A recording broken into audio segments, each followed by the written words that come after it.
for the Campus Suite Academy webinar series. And today's presentation is how to build a mobile-first school district. And we have a great presenter lined up for you. And we thank you for taking time from your busy day to join us for the next, half hour or so. We'll get you back to work. My name is Jay Cooper. I'll be introducing the key presenter, Tim Egan. Tim is Director of School District Partnerships for Dub Labs, and he's here today to share his thoughts on mobile apps for schools. His experience spans college, all kinds of higher education, K through 12. He's helped school districts, universities, and community colleges use the power of mobile technology to improve how they communicate with all their audiences.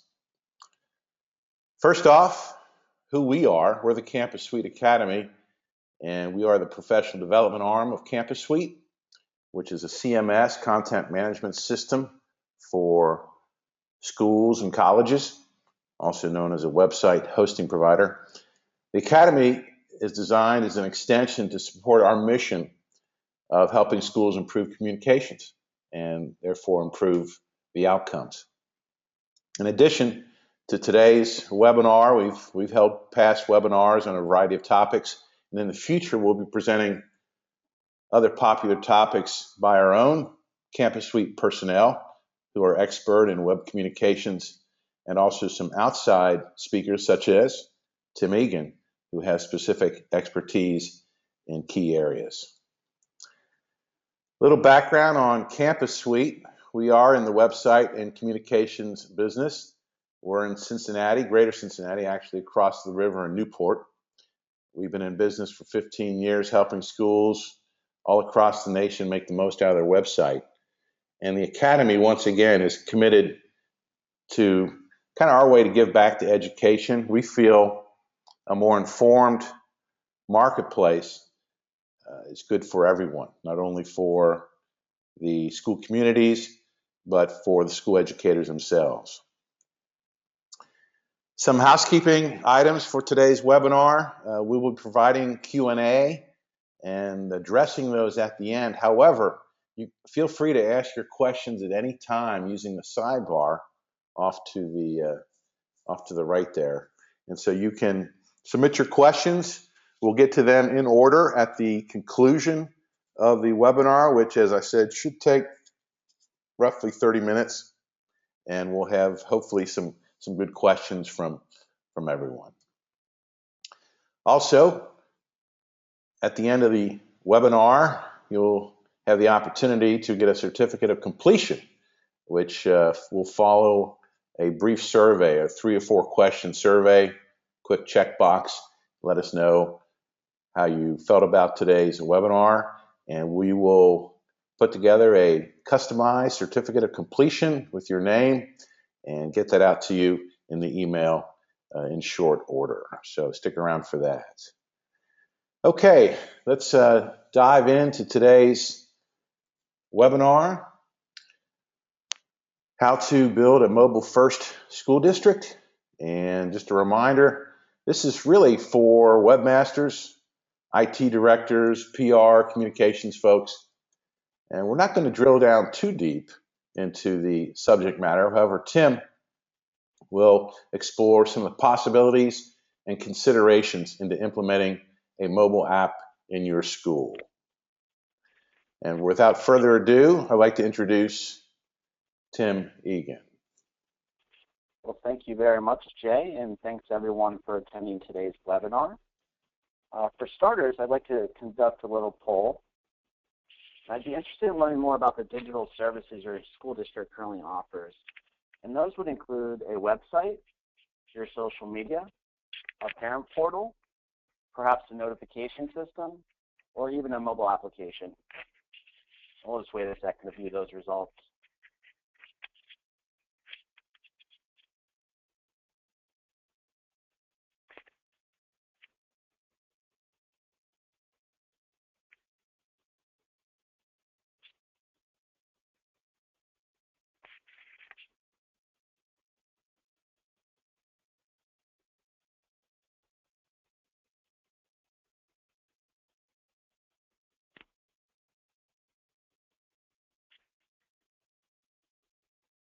All right, just as I suspected, 25% with current mobile applications.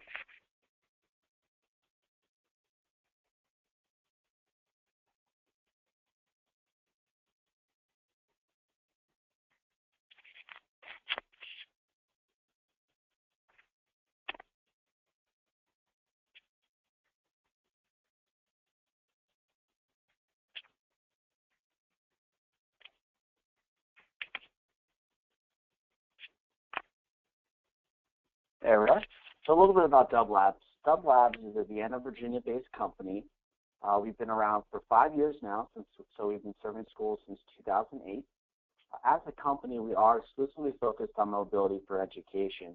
And what we've built is a native application platform for your parents, students, faculty, and staff even. There are iPhones, iPads, Androids, and Windows 8 devices.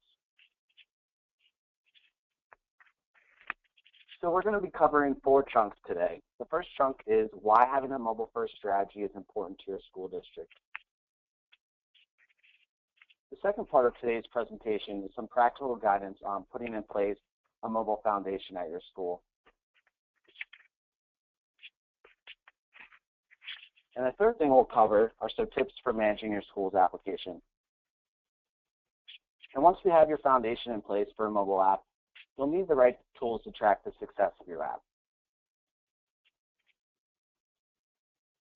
All right, so let's get started. Why having a mobile-first strategy is important to your school district. I always like to start with a few examples. And one of those examples is an example my colleague at Dub Labs actually brings up quite often. He has a child attending an elementary school in Maryland.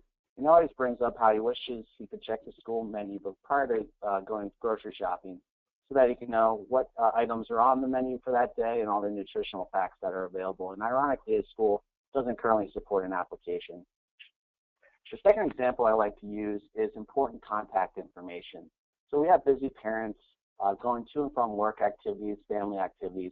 So being able to contact school administration, health offices, the child's advisor, etc., it's very important to have inside of an application so that they can open up that contact information and click to call or email the school on the go. And finally, the importance of push notifications. Since these devices are being used as the #1 device for parents, being able to, as a district, to push notifications around new events, new news, or perhaps emergency is critical in 2014 and 15. So a few more examples as to why your school district community wants an application. One of the major examples I like to highlight is the fact that smartphones are now standard. Mobile app use passed PC use in 2014, and this is a graph showing you that that indication of mobile app usage passing desktop internet usage in 2014. That number will only increase in the future. The second idea is that families now rely on mobile. With sales of PCs at an all-time low, more and more people will rely on their smartphones and tablets to go online. For this growing population, if your school district content does not exist in a mobile screen, it more or less doesn't exist at all. I just wanted to highlight some findings from a recent Harvard Business Review article on mobile. So they looked at a few different demographics and their usage habits around mobile devices. So for young adults, which are essentially your students, 50% of teen smartphone owners aged 12 to 17 say they use the internet mostly on their cell phone. For Black or Hispanic adults, 51% of Black Americans and 42% of Hispanic Americans who use a mobile device to access the internet say that's the primary way they go online. And finally, for low-income adults and or families, people whose household income is less than $30,000 per year and people with less than a college education are also more likely to rely on their mobile devices for access to information. So why is this important? When you consider all these findings, it is almost critical for your school district in 2014 to 15 to be able to provide the information you're providing through your website or various other online services on a mobile screen, considering the fact that a lot of your constituents are primarily using these devices to access information. And the third point I like to always make is mobile data is everywhere and broadband isn't. We've all seen the Verizon or AT&T commercials with the map of the United States and them claiming that every state is represented via mobile data. Well, it's actually fairly true. And also, you have to keep in mind, especially in rural communities, broadband isn't necessarily available. So being able to access the internet, be it their computers or desktop, it's just something they can't do. So they're now relying on mobile data to do that.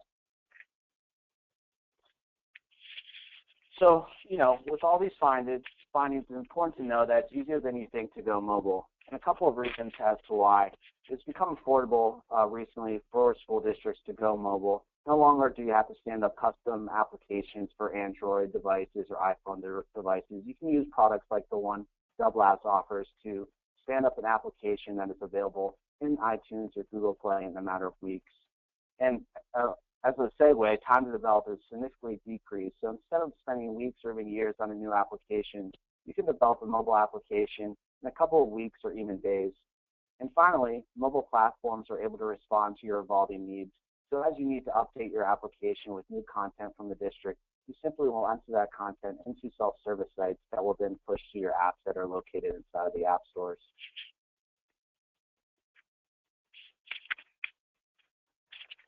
So next we'll learn how to put in place a mobile foundation at your school district. Creating an application shouldn't be a major project. Thankfully, going mobile now takes only a few weeks or even days instead of months. And that's because mobile app development tools have advanced exponentially over the past 3 years.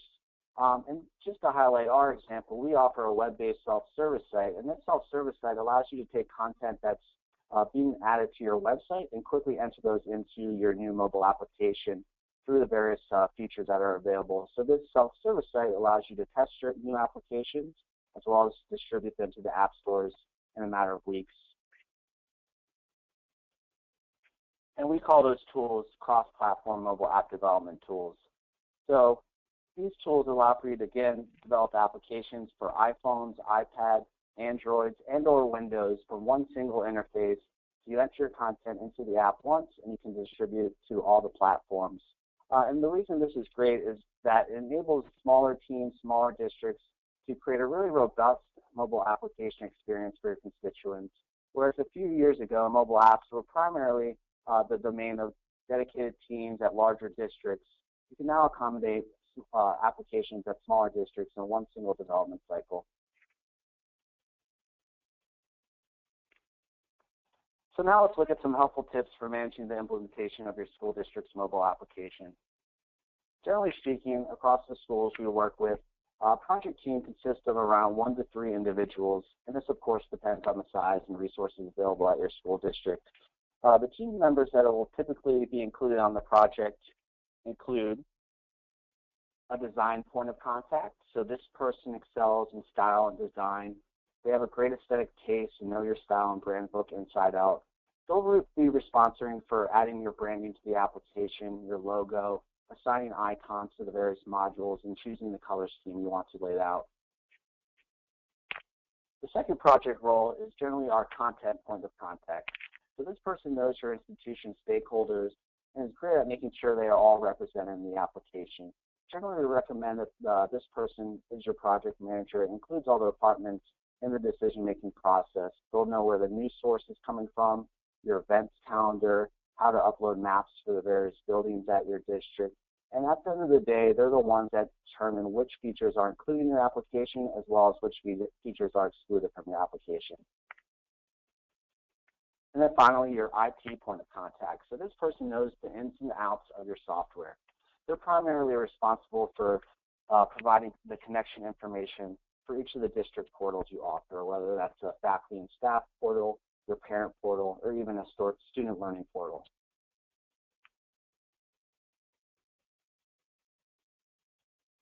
And one of the more fun parts of implementation is feature selection. So I've highlighted a few of the most frequently added features inside of our client application. And those include your social media accounts. So we have dedicated features for your Facebook account, your Twitter account. If you want to include Instagram or perhaps your Flickr account, you can do that. And that really drives users to your social accounts via the device they're using most. They don't have to simply open a laptop to access Facebook that way. The second one is the school menu, as I mentioned in the opener. So this allows for parents to plan their week's grocery shopping and determine which days they want to pay for their school to have the school lunch. They can see what items are on the lunch menu, as well as all the nutritional facts associated with the menu. Another great feature that's used frequently across all of our schools is the school's events calendar. This calendar will show the parent a list of all the events taking place that day or perhaps happening for that month. So if the parent is interested in one of the events, they can view the event description, some details on the event, and they're also able to interact with their native phone by emailing the event descriptions to a fellow parent or someone else at the district, and they can save the event details to the calendar that they're using on their phone. And finally, another example I highlighted earlier is emergency contact information. So you can upload contact information for all the offices you have at the district, whether it's the health office, administration, athletics, etc. And that parent, if they do need to reach out to the office, can open the application, find the contact information, and then they're easily click to call the office or email that individual office.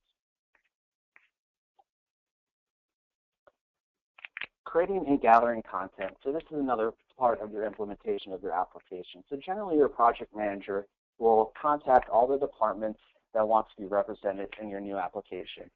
And we recommend hosting, coffee sessions and/or a pizza session to let each of these departments know how their content can be added to the application and determine which parts of their website they can then enable in the application. And at the end of the day, they can review the work and test the application prior to them sending it to iTunes and Google Play. And of course, once your app is live inside of iTunes or Google Play as your new district-branded mobile application, you certainly want to find effective ways to market your application to your constituents. And we offer a few suggestions around marketing your application. The first way would be to use your powerful existing content management system that runs your website to create a landing page where you can direct your parents to find out more information about the application, the various features you present in the mobile app, as well as the ways they can download the application onto their phone. Another unique way to market your application is if your parent is going through their mobile browser to look up information on your website, you can trigger a download screen, which will then prompt them to install your new application onto their phone. And a few other ways are, of course, engaging your parents via social media, whether it's Facebook or Twitter, wherever your most followers are, even on your website, you can create a dedicated slide on your homepage.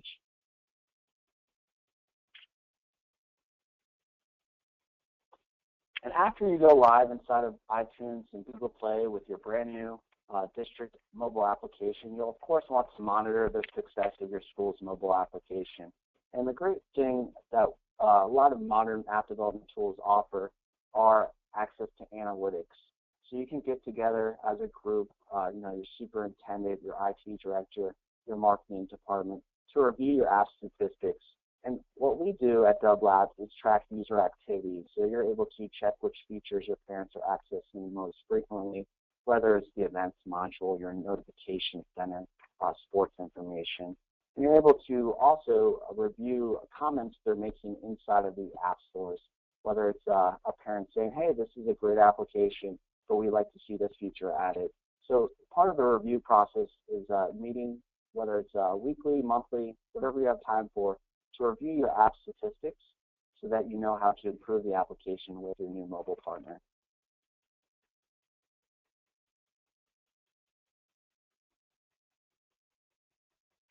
So I threw a lot of information at you in about 20 minutes. Just wanted to give you a few takeaways so you can take some of this information back to your colleagues and explain the importance of offering a mobile application in this new year. So one of the major takeaways is, of course, the notion that your school district community wants an application. And a few of the points I brought up around this idea is that smartphones are now standard. I'm sure all of you, if you walk into an AT&T store or Verizon store, Sprint even, will notice that they aren't even selling phones that aren't connected to the smartphone market, or the App Store, I should say. So smartphones are standard. Families rely on mobile, and broadband isn't everything, or everywhere, sorry. The second point, of course, is it's easier than you think to go mobile. Modern app development tools make it affordable to release applications, the time frame to develop an application has decreased to only a few weeks. And again, once you have your effective project team in place, it's really a quick and easy process considering you're simply repurposing content from your website. And then finally, the fourth takeaway is to monitor the success of your app once it's live in the app stores.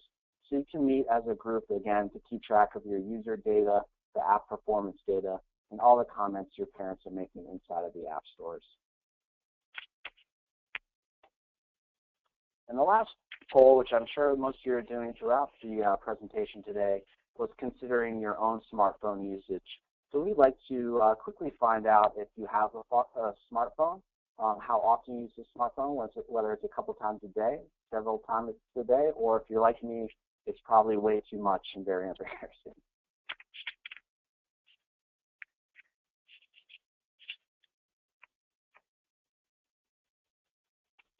We'll just wait to see those results, which I'm pretty interested to see.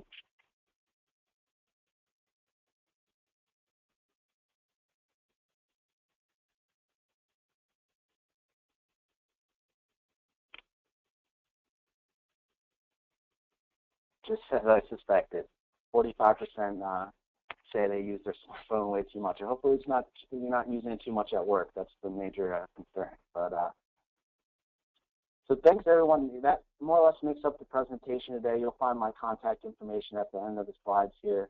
But I do really appreciate your time, and I hope these 20 minutes really helped you learn more about the need for mobile app school districts throughout the country, as well as keeping in mind that it's a fairly easy process to go mobile.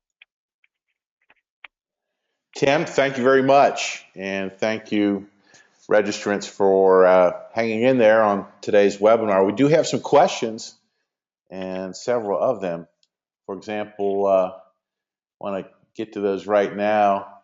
It says, can you provide a menu, if you will, Tim, of the most common content in a mobile app, the most frequently used access content in a mobile app? Can you give the audience an idea of that? Yeah, I would say the most frequently added content to the application would include your social platforms, Facebook, Twitter, all the schools' news. So if you have various online news sources, you can aggregate them into a news module. So things like that, as well as the school menu, if you have a portal. So it's really, you just have to consider your website and which content is being visited most frequently on your website, and odds are the app will mirror all that traffic. Okay, very good, very good. And this one from Jane. How should this app, a mobile app, I assume, differ from a mobile-friendly version of my website? That's a great question. We ourselves are in the website business, and Jane wants to know how a mobile app differs from a mobile-friendly version of a website. Yeah, that's a great question. I think a lot of the schools we work with offer both. It's really, again, the idea of considering your own smartphone usage. Are you opening applications on your home screen more frequently than you're accessing the mobile browser? And I think the answer to that question is yes. And there's a lot of user statistics out there that indicate that the preference around mobile usage is apps to mobile web. So I think the last number I saw was that people prefer using mobile apps to mobile web approximately 6-to-1. Okay. But, a lot of functionality will be the same. There's other points around being able to interact with the native phone. So inside of the app, you can open the phone to call an office or email office or save a calendar. There's a lot of interaction that doesn't take place in mobile web versus a native app. Okay. This one from Sandy. Sandy wants to know what the financial investment is needed to get a mobile app started. What's the cost? And I'm sure I'm sure there's a range there, but can you speak to what it costs to implement a mobile app in let's say an average size school district, let's say 5 to 7 schools, Tim? Yeah, that's a great question. So thankfully, as of about 3 years ago, you'd have to work with a custom app developer to build your school district application. And I think back then you could expect to pay $30,000 approximately. But due to the fact that a lot of this has been productized and automated, you can build an application from anywhere from $2,000 to $10,000, depending on the size of your district. Okay. What about the time required to implement a mobile app for again an average size school district? If let's say a school district would like to have one in place for the next school year, 2015-16, what kind of time commitment is required? Well, a lot of the clients we work with, their implementation process and the way we've set it up to build applications with schools is that the process takes anywhere from 2 to 4 weeks, and we usually break that up into a few one-hour calls. But if you do have a pretty robust website and know your branding pretty well, you can really stand up an application in a matter of weeks.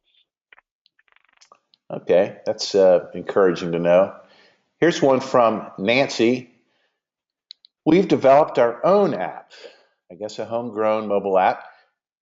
She's asking if after the seminar you can take a look at it and comment on it and maybe make some suggestions. And what about those schools, Tim, who might have some internal resources who might want to develop their own app? Are there some pros and cons you can address? Yeah, I think there's probably a few. There's definitely tools out there that allow you to develop an application fairly low cost. There's definitely other benefits in working with a mobile company that's exclusively focused on education. You'll essentially have access to our team of engineers instead of having to stretch your resources that you do have at the district.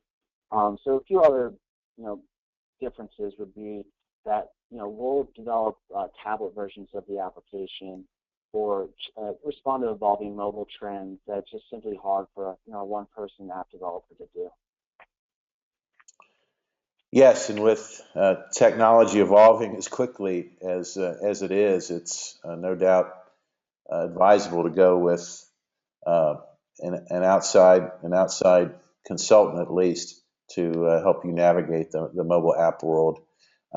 Here's another one from Steve. Uh, Content. You'd mentioned in the webinar presentation that content can be gathered. Can you gather content and repurpose it from a website, or does the mobile app require an altogether separate group of content? Yeah, that's a great question. So there's a lot of flexibility around the features that you can offer in the application. A lot of the features that Drug Labs has are native features for various news sources. But another thing you can do is actually take the pages from your website that are responsive and wrap them into a native container so that your parents or users have access to those web pages in the application.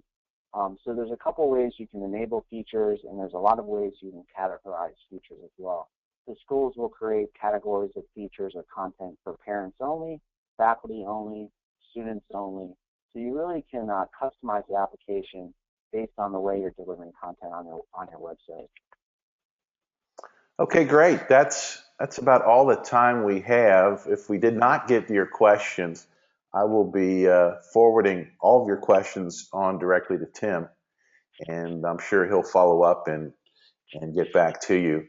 Just a reminder, complete the post-webinar survey that will follow the next couple of slides, and we'll get your certificate of completion out to you shortly to have proof that you just haven't been goofing off the last half hour.